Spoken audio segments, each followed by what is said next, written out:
नमस्कार दोस्तों।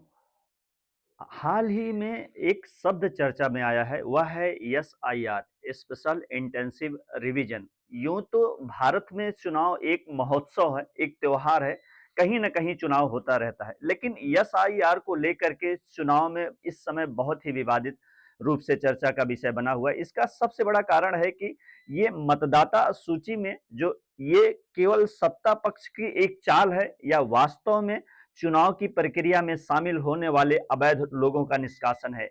इसको लेकर के भारतीय चुनाव या विरोधी दल को लेकर के लगातार विरोध बनाए हुए हैं। लेकिन वास्तविकता तो ये है कि ये एक रूटीन है, एक प्रक्रिया होती है। समय-समय पर मतदाता सूची में लोगों के नाम निकाले जाते हैं और लोगों के नाम शामिल किए जाते हैं। लेकिन यदि इसके पीछे मंशा किसी समूह या वर्ग को बाहर करना है, तो यह निश्चित ही लोकतंत्र के लिए घातक हो सकता है।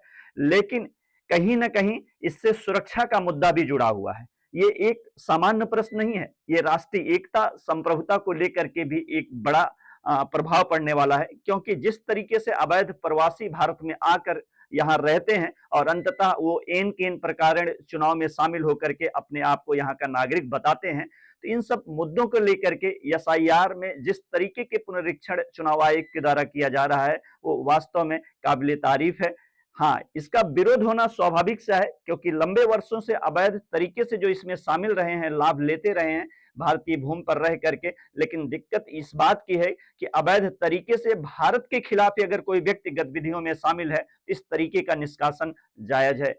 धन्यवाद।